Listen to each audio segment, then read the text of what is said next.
talagang paglaruan, no? Isa ka talagang hangal.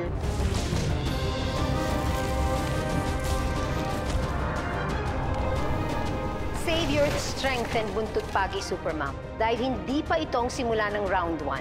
But I expect you to give a good fight para naman matuwa yung aking mga bisita. This better be good, Greta. Hindi ka ba nanonood ng news? Hindi mo ba alam ang nagaganap? Nasa kamay ko na si Supermom. Hawak ko na siya. Consider this an early Christmas gift, RJ. Okay lang. Impormasyon. Lugar kung saan nagpupulong ako sa'yo. Kasi pare, pag di ka nagsalita, mabubulag ka. Sinasabi ko sa'yo. Sakit! Tama na! Sasabihin ko na! Sasabihin ko na! Sana nakapahinga ka ng mabuti, Supermom. Ang dami mong dada. Tapusin na natin to. You're right. May matatapos ngayong gabi. At yan ay ang buhay mo. Nakikisigurado ang lamang si Greta sa labang ito. Hawak ni Greta ang sakras. Ano pa ang pwedeng panlaban sa kanya ni Supermom? Do not underestimate your enemy.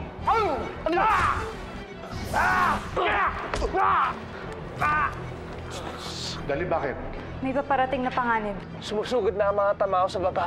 Kailangan natin tumakas. Asak mong sakras ko! Hindi mo na magagamit yung kasinungalingan mo laban sa akin. Magbabayad ka.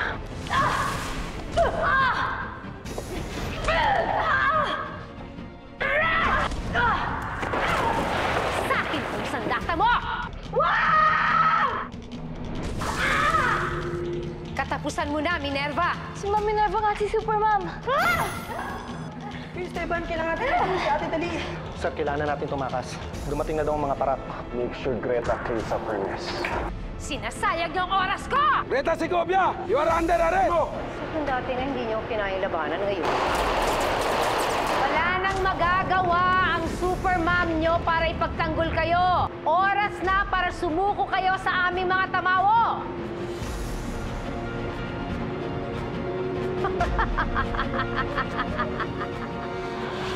Mabuti na lang, natakasan namin yung mga tamawo. Maraming salamat, pare. Kami nang bahala sa biyanan mo. Dadali namin sa safe house. May doktor kami doon. Eh, paano kayo, pre? Kami na rin ang bahala sa sarili namin. Basta ang mahalaga, ligtas sa mama. Huwag kang mag-alala. Ingat na lang kayo, Dre. Salamat uli, pare. Sige. Yes, sir. Tama ang naging desisyon mo. Nararamdaman kong ligtas si Lola. Pero tayo, Maghanap tayo ng mapupuntahan. Sa bahay po namin. Sa probinsya namin, may isang lugar doon na ligtas. Pwede tayong magtago doon. Pero si Minerva, hindi ako aalis dito na hindi kasama si Minerva.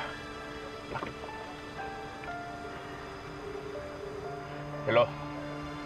Bixby, nasa kayo na ate mo?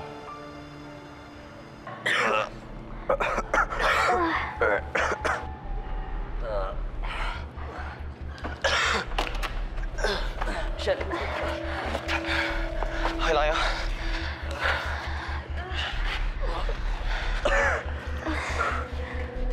Tara! Abulin natin! Huwag na. Masyado siyang malakas. Mapahamak lang kayo. yung latigo ni Supermom. Guys, Pag nahingi, wala na siyang weapon. hindi natin niya pwede iwanan dito. Sandali.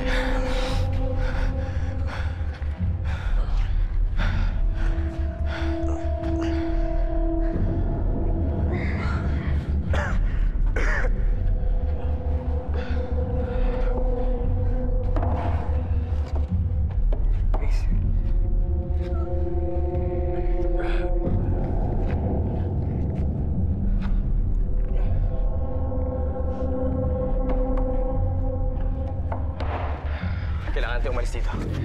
Bago pa bumalik si Greta, halika na. Tara, tara!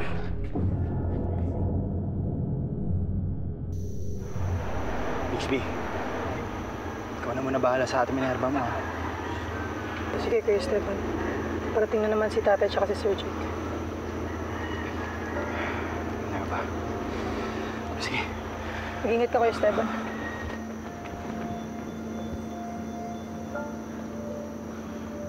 Ate, gumising ka na, please.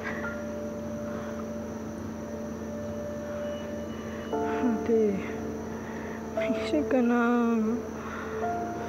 Please naman, oh. Gumising ka na.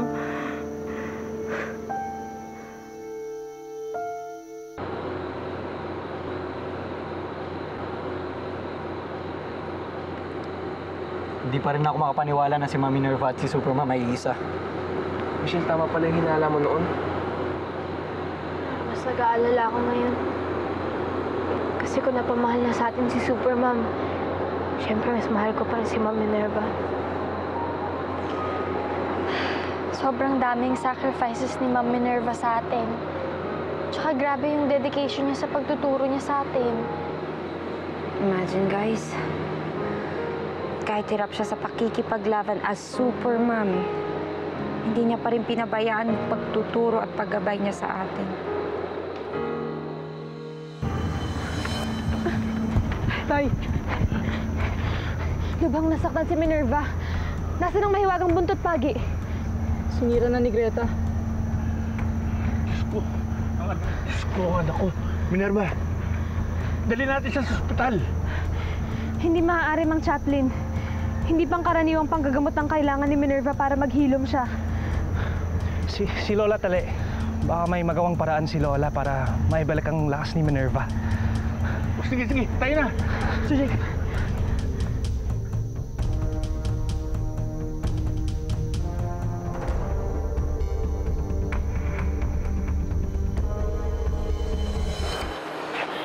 Tolo na balita. Tinawagan ko si Bixby eh.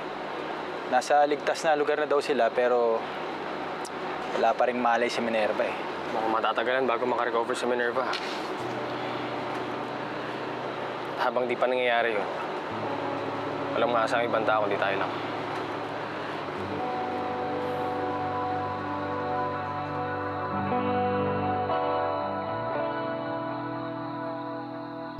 Lola, kailangan niya ng tulong mo. Hindi ko po alam ang nangyari sa kanya pero may sinasabi sila tungkol sa sandata niyang nawasak. Karugtong ng mandirigma ang kanyang sandata. Mandirigma? Noon pa, batid ko nang hindi siya isang pangkaraniwan na nilalang. Kaya nga, kumpiyansa ako na makasama mo siya sa pagpunta ninyo sa mundo ng mga engkanto. Nay, matutulungan niyo po ba anak ko? Gagawin ko ang makakaya ko. Nasa kamay pa rin ng Panginoong Diyos kung malalagpasan niya ang mga pagsubok na ito.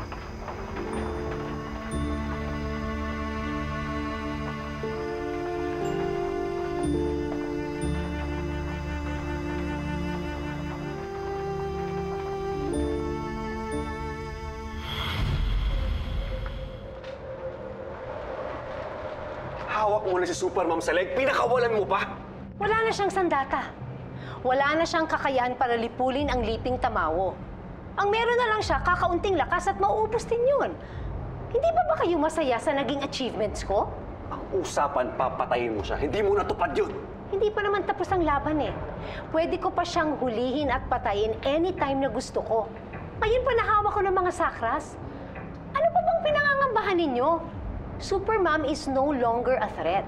She is just a trophy na kinailangan natin para ipaalam sa lahat na wala na silang superhero na maasahan.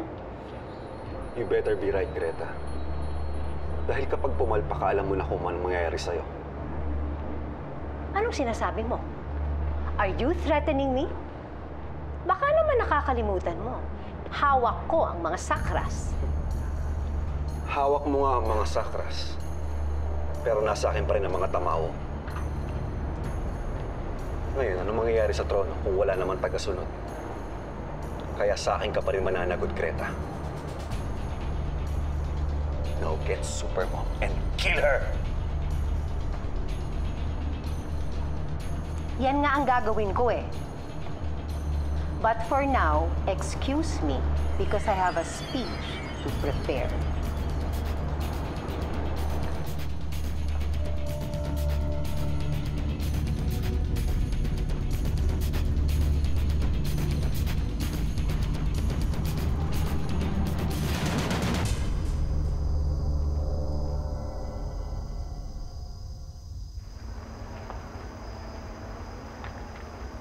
Ang Chaplin, Paano kung hindi na malagpasan ni Minerva to? Paano kung tuluyan na siyang bumigay at... Mang Chaplin, wag po kayo mag-isip ng ganyan.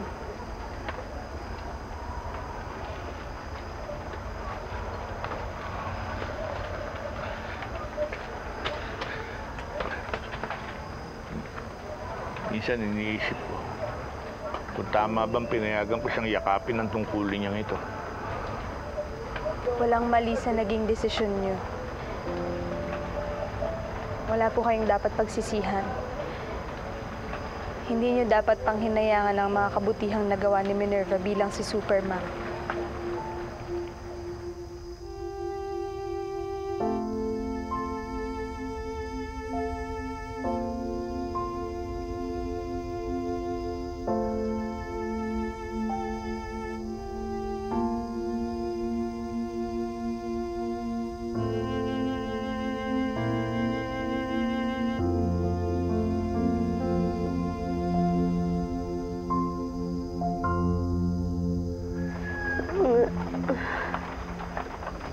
Lola, nagigising na siya.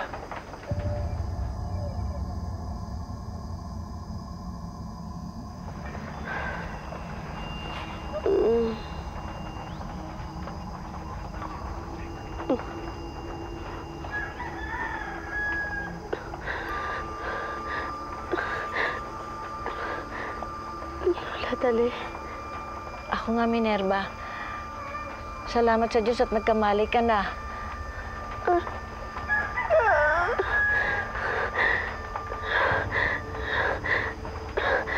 Ano pong ginagawa ko dito?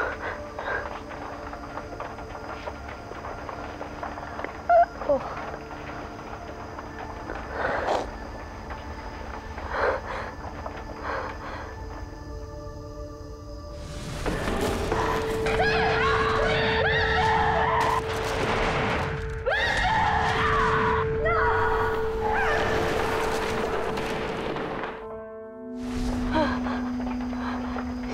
Greta. Hawak mo yung mga sakras. Magpahinga ka muna, Minerva. Kailangan mo magpalakas. Kailangan mo magpalakas.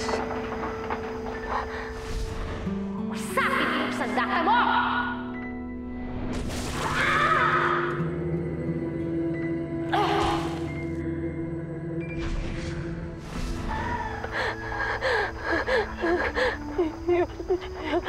Yung buntot pagi ko. Pahinga ka muna. Pahinga ka muna. Yung buntot pagi ko. Nasaan po yung buntot pagi ko? Pahinga ka muna. Kailangan mo magpalakas. Pahinga ka muna. Pahinga ka muna.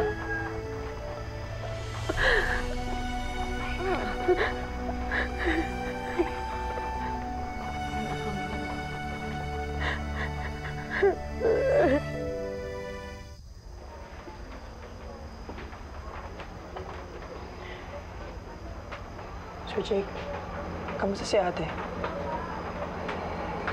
Mabuti naman lagay niya. Hintayin na lang natin na magkamalay ulit siya. Sana nga magkamali na si ate.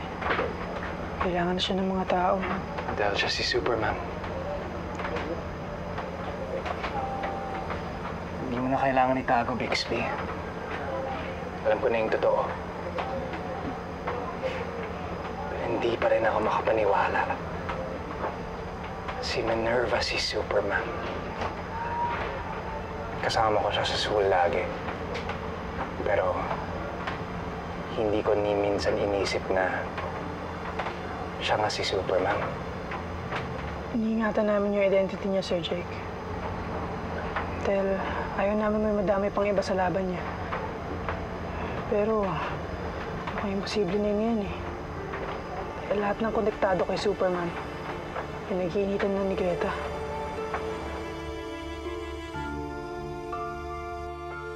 Pinulong ko kayong lahat para ipaalam sa inyo na hawak na natin ang kapangyarihan para pabagsakin ang sangkatauhan. Pero marami pang naniniwala kay Superman. Marami pang nakakakita ng pag-asa Kaya ang kailangan nating lahat gawin, patayin ang pag-asa nila.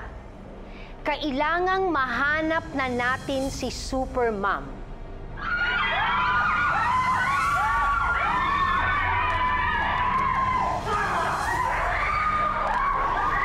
Kaya haluhugin nyo lahat ng lugar, lahat ng opisina, lahat ng gusali, lahat ng mga lugar kung saan pwedeng magtago si Supermom at ang kanyang pamilya.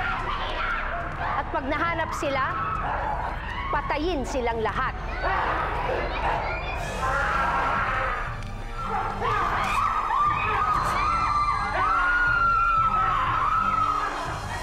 Lalo na ang mga kakampi ni Supermom. Mapatao man o mapatamawo, hulihin sila at patayin at walang ibibigay na kahit na anumang konsiderasyon sa kanila.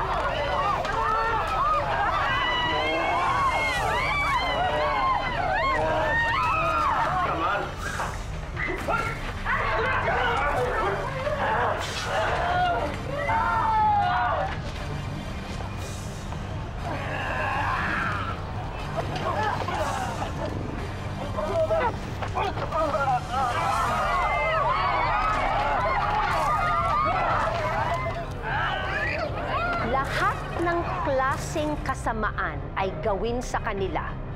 Pahirapan sila kahit ngayong Kapaskuhan para mapilitang lumabas si Supermom.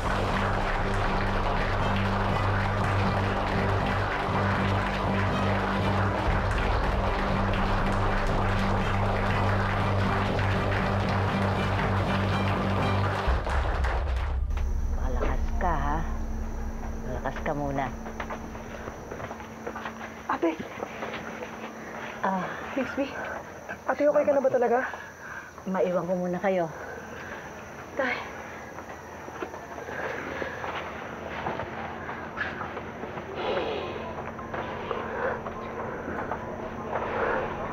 Sandali. Tay, nasa si Lola. Nasa pangangalaga siya ng mga kaibigan kong pulis. May doktor siya doon. Ligtas na ang lagay na lola mo. Salamat naman, Tay. Buo pa rin yung pamilya natin. Oo, anak. Salamat sa Diyos.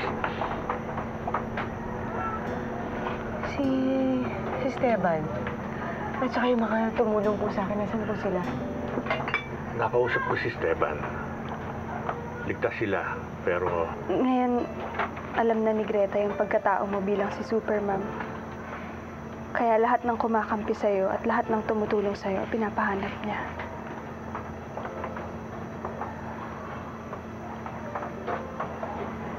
Kung ganun, kailangan ko na umalis dito. Kailangan ko silang tulungan.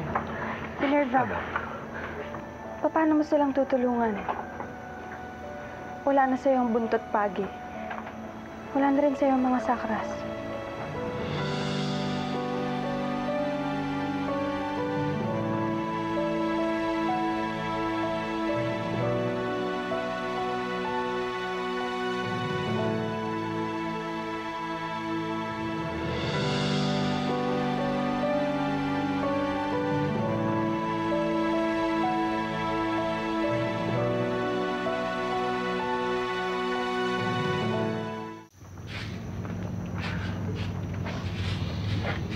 Chaplain.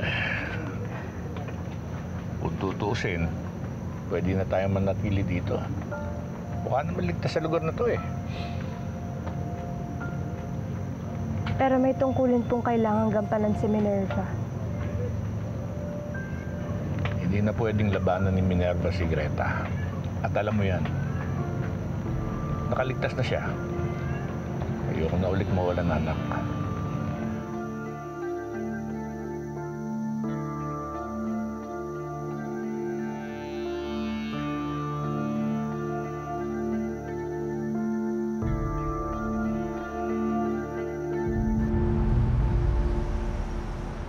Guys, paano na to?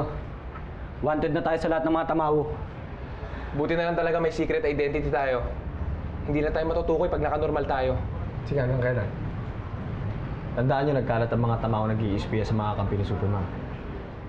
Pero kailangan pa rin natin si Supermom eh. Pero wala na siyang lakas, di ba?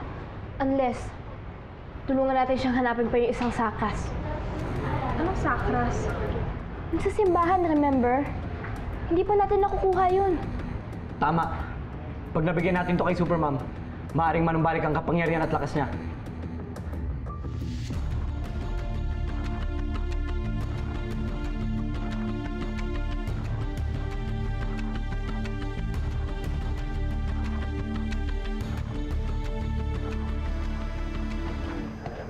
Wow, tay, ang dami naman ito. Baka mamaya inubos yun na yung alagang manok ni Aling Tale, ah. Paalam naman ako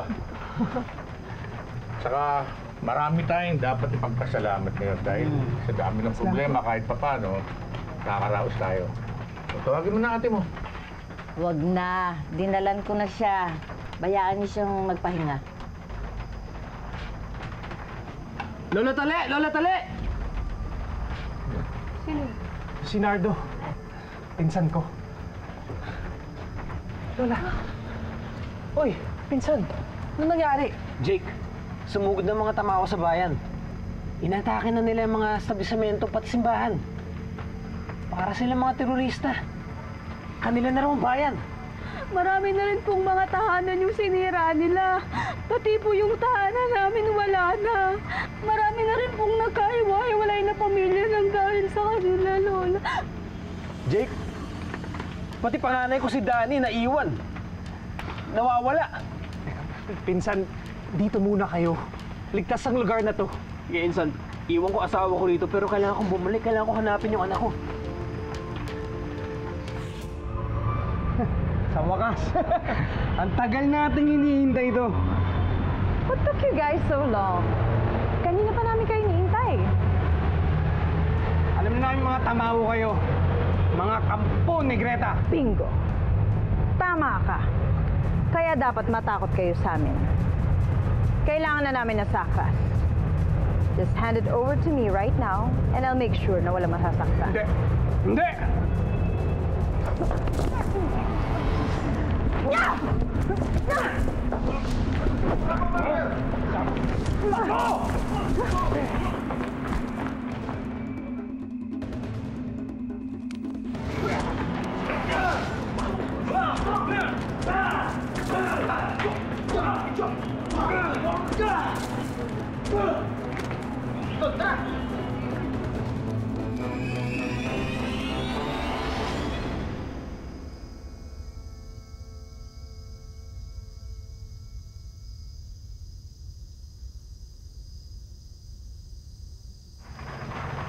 Mang Chaplin, naghahanda na po si Minerva at si Jake para lumuwas ng Maynila. Wala akong ibang hinangat kundi ang kaligtasan ng pamilya ko. Pero tama kayo. Amin ko to. Kung may ibang pamilya na nasasaktan, nawawasak dahil sa kasamaan ng mga tamawo. Kailangan may manindigan at lumaban kay Greta. Kung hindi si Minerva, sino? Si Minerva ang tinawag para sa tungkuling ito. Mahirap para sa akin pero tama ka, kung di si Minerva, sino pa?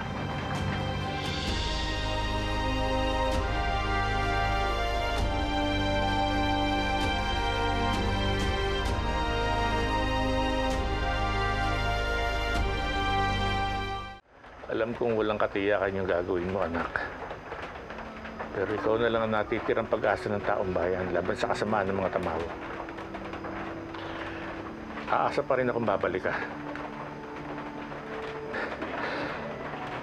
Pero kung sakaling hindi man, huwag na huwag mong kakalimutan. Mahal na mahal ka namin. Kung ano man na mangyari,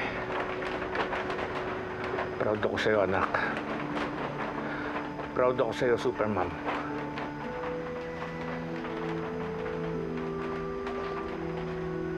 Nabalitaan ko mula sa labasan.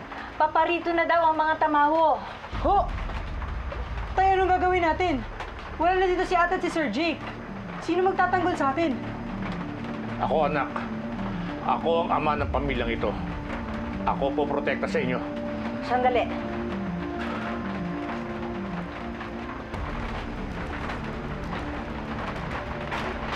Sa nasirang asawa ko ito, gamitin mo.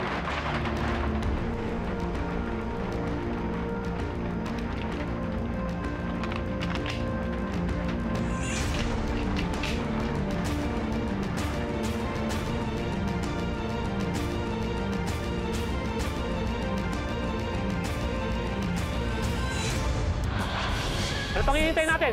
Patayin natin mga yan! Kilala ko si Miner. Ilang beses ko na siyang napaharap. Malakas siya. Kaya niyang lampasan niya.